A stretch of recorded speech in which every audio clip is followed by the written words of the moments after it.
अस्सलाम वालेकुम, welcome back to my YouTube channel. मेरा नाम है शाइजा जुल्फ़िकार और आप लोग देख रहे हैं मेरा YouTube channel let's talk nutrition. आज के हमारी वीडियो में हम डिस्कस करेंगे 5 कॉमन न्यूट्रिशन रिलेटेड मिथ्स। अच्छा, तो मिथ्स क्या होते हैं? मिथ्स से मुराद है एक ऐसा बिलीफ, एक ऐसा ख्याल जिस पे बहुत सारे लोग बिलीव करते हों, जिसको बहुत सारे लोग मानते हों, लेकिन असल में उस बिलीफ में कोई सच्चाई ना हो, असल में वो चीज़ बिल्कुल भी ऑथेंटिक ना हो। तो जब हम लोग न्यूट्रिशन रिलेटेड मिथ्स की बात करते हैं, तो जिस तरह हर फील्ड में बहुत सारे मिथ्स पाए जाते हैं, इसी तरह न्यूट्रिशन में भी बहुत से मिथ्स पाए जाते हैं। बहुत सारे लोग कुछ ख्याल करते हैं, मुख्तलिफ इंग्रेडिएंट्स के बारे में बहुत से बिलीफ होते हैं उनके, लेकिन अक्सर जो वो बिलीव्स होते हैं, दीज आर ओनली मिथ्स, उसके अंदर कोई सच्चाई नहीं होती। तो अब हमारा काम है एज अ न्यूट्रिशन एक्सपर्ट कि हम लोग देखें कि ये जो डिफरेंट बिलीव्स हैं, इनके अंदर से मिथ क्या है और फैक्ट क्या है, कौन सी बात सच्ची है, कौन सी चीज़ ऑथेंटिक है एंड व्हाट इज़ अनऑथेंटिक, जो कि सही नहीं है। और अगर लोग उस अनऑथेंटिक इन्फॉर्मेशन को बिलीव करेंगे, उससे रिलेटेड डिसीजंस लेंगे, तो फिर उनकी हेल्थ पे क्या क्या नेगेटिव कॉन्सिक्वेंसेस आ सकते हैं। तो इसलिए बहुत ज़रूरी है कि हम लोग देखें कि what is authentic and what is unauthentic. आज हम लोग देखेंगे इसी तरह के 5 मिथ्स। उनको जानने के लिए let's start the video. Okay, so the first myth which we are going to discuss is that carbohydrates are bad for you.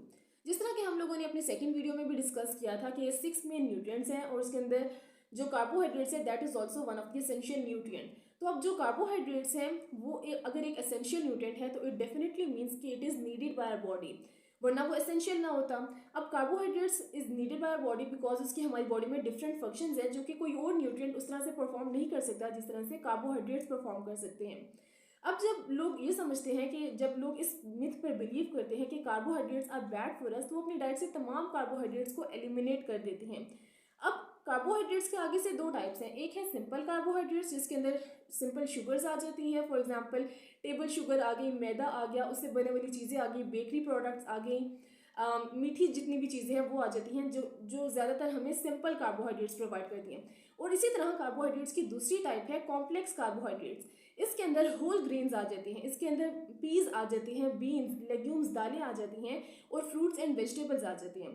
अब ये जो सारे सोर्सेज हैं ये हमें कॉम्प्लेक्स कार्बोहाइड्रेट्स प्रोवाइड करते हैं। अब क्या कॉम्प्लेक्स कार्बोहाइड्रेट्स भी हमारे लिए बुरे हैं? नो, बिकॉज कॉम्प्लेक्स कार्बोहाइड्रेट्स हमें एनर्जी तो प्रोवाइड करते ही हैं, इसके साथ साथ हमें वाइटामिन प्रोवाइड करते हैं, हमें मिनरल्स प्रोवाइड करते हैं और हमें फाइबर प्रोवाइड करते हैं। तो अगर हम लोग तमाम कार्बोहाइड्रेट्स को अपनी डाइट से रिड्यूस कर दें, एलिमिनेट कर दें, तो इससे क्या होगा कि एक तो हमारा जो मेजर एनर्जी सोर्स है उसको भी हम लोग अपनी बॉडी को हम उससे भी डिप्राइव कर देंगे और काफ़ी सारे जो हमें वाइटामिन मिल रहे हैं, मिनरल्स मिल रहे हैं, फाइबर मिल रहे हैं, वो सब भी हमारी डाइट से रिड्यूस हो जाएगा। ये वजह है कि वी नीड टू अंडरस्टैंड कि not all carbohydrates are bad for us. Carbohydrates के आगे से जो टाइप्स हैं, refined carbohydrates, that are actually bad for us, जो कि हमें ज़्यादा एक लिमिट से ज़्यादा नहीं लेने चाहिए। लेकिन जो कॉम्प्लेक्स कार्बोहाइड्रेट्स हैं those are actually needed by our body, उनकी हमारी बॉडी को ज़रूरत है। अपनी डाइट से हमें कॉम्प्लेक्स कार्बोहाइड्रेट्स को हरगिज़ नहीं निकालना चाहिए। अब जो मैं दूसरा मैं डिस्कस करने जा रही हूँ that is actually very common. हम में से बहुत से लोग हैं जिन्होंने ये सुना होगा कि जो ब्राउन शुगर है वो हमारे लिए ज़्यादा हेल्दी है, इस वजह से क्योंकि उसके अंदर लेस कैलोरीज हैं as compared to white sugar. लेकिन ये बात सच नहीं है। जो ब्राउन शुगर का अगर आप 1 चम्मच लें और 1 चम्मच ही आप वाइट शुगर का भी लें, तो उन दोनों के अंदर बिल्कुल सेम कैलोरीज हैं, उनके अंदर कोई कैलोरी का डिफरेंस नहीं है। जब हम लोग ब्राउन शुगर की बात करते हैं तो उसके अंदर कुछ एक्स्ट्रा न्यूट्रिएंट्स होते हैं जो कि प्रोसेसिंग के दौरान वाइट शुगर से जो है वो रिमूव हो जाती है, लेकिन वो आपके ब्लड शुगर्स को भी उसी तरह रेज करती है जिस तरह की वाइट शुगर रेज करती है, और उसका जो कैलोरी कंटेंट है वो भी एग्जैक्टली सेम है as compared to white sugar. इस वजह से आपको इन दोनों शुगर्स को अपनी डाइट में रिड्यूस करने की ज़रूरत है, क्योंकि ये रिफाइंड कार्बोहाइड्रेट्स का सोर्स है। एंड रिफाइंड कार्बोहाइड्रेट्स जिस तरह की हम लोगों ने पिछली मिथ में भी डिस्कस किया कि these are not actually very good for us. और next myth is related to fat intake. बहुत से लोग हैं जो कि ये बिलीव करते हैं कि अगर आपने हेल्दी होना है या आपने वेट लूज करना है तो आपने फैट्स को अपनी डाइट से बहुत रिड्यूस कर देना है, बहुत कम कर देना है। और वो लोग ऐसा इसलिए कहते हैं बिकॉज जिस तरह से हम लोगों ने पहले भी डिस्कस किया था कि fats are the most caloric dense nutrient. उसका सिर्फ 1 ग्राम आपको 9 कैलोरीज प्रोवाइड करता है। Sure, fat is the most caloric dense nutrient, लेकिन जिस तरह से हमने पहले भी डिस्कस किया कि fat is still an essential nutrient. जो फंक्शंस फैट आपकी बॉडी में परफॉर्म कर रहा है वो कोई और न्यूट्रिएंट परफॉर्म नहीं कर सकता। फैट्स के आपकी बॉडी में डिफरेंट फंक्शंस है, वो आपको इंसुलेशन प्रोवाइड करते हैं, आपके हर बॉडी सेल की मेम्ब्रेन में फैट्स आर प्रेजेंट, आपके फैट सॉल्युबल विटामिन्स की ट्रांसपोर्ट के लिए फैट्स आर इंपॉर्टेंट। तो अब अगर फैट्स आपकी डाइट में नहीं होंगे तो ये तमाम फंक्शंस कौन परफॉर्म करेगा। अब यहाँ पे भी ये अंडरस्टैंड करने की जरूरत है कि आप लोग फैट्स को किस सोर्स से ले रहे हैं, अगर आप फैट का हेल्दी सोर्स ले रहे हैं या आप फैट का अनहेल्दी सोर्स ले रहे हैं। अब हेल्दी और अनहेल्दी फैट से क्या मुराद है। Healthy fats include unsaturated fats and poly unsaturated fats. Poly unsaturated fats these are present in nuts and seeds, जो डिफरेंट नट्स होते हैं और जो डिफरेंट सीड्स हैं उनके अंदर poly unsaturated fats are present. For example omega 3, omega 6, these are present in nuts and seeds. इसके अलावा जो अनसेचुरेटेड फैट्स है these are also present in plant oils, for example olive oil, that is the healthy source of fat. लेकिन जो कि unhealthy source of fat है that includes saturated fat. इसके अंदर आ जाते हैं butter, margarine, ghee and coconut oil, वो तमाम फैट्स जो कि रूम टेम्परेचर पर नॉर्मली सॉलिड होती हैं। These are not very good for us और उनको हमें अपनी डाइट में रिड्यूस करने की जरूरत है।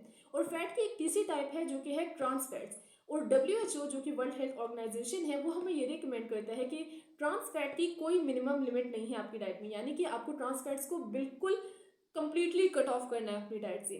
और ट्रांस फैट्स कहाँ पे प्रेजेंट होते हैं। Trans fats are present in bakery products और वो प्रोडक्ट्स जिनको हम डीप फ्राई करते हैं रिपीटेडली ऑयल में, उनके अंदर ट्रांस फैट्स प्रोड्यूस होती हैं।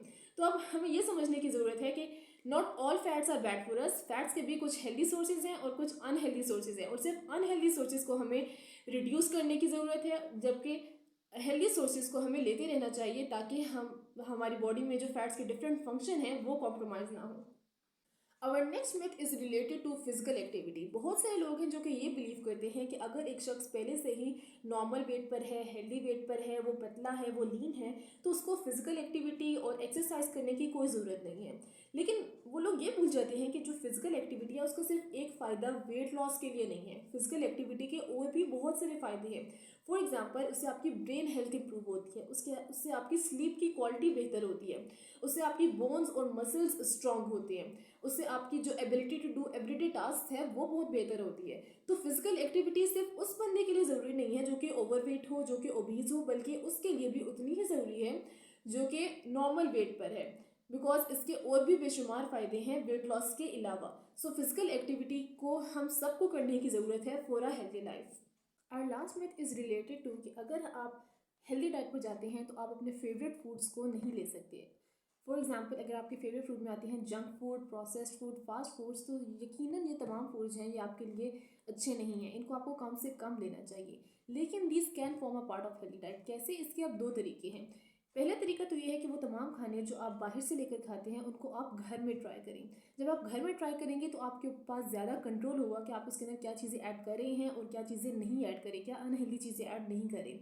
फॉर एग्जाम्पल, एक बर्गर जो आप बाहर से लेकर खाते हैं उसकी जो पैटी होगी वो ऐसे ऑयल में फ्राई की गई होगी जो ऑयल बार बार यूज़ हुआ होगा, उसके अंदर ट्रांस फैट्स बने हुए होंगे। लेकिन जब आप उसको घर में फ्रेश ऑयल में बनाएंगे तो उसके अंदर वो हार्मफुल केमिकल्स नहीं होंगे। इसी तरह अगर बाहर मैदे से बना हुआ बन है तो आप घर में होल व्हीट आटे से बना हुआ बन इस्तेमाल कर सकते हैं। इसी तरह आप केचप में घर का बना हुआ केचप जिसके अंदर कम शुगर हो आप वो यूज़ कर सकते हैं। तो पहला तरीका तो ये है कि आप घर में घर के इंग्रेडिएंट्स से आप वही चीज़ें बनाएं जो आप बाहर खाना पसंद करते हैं।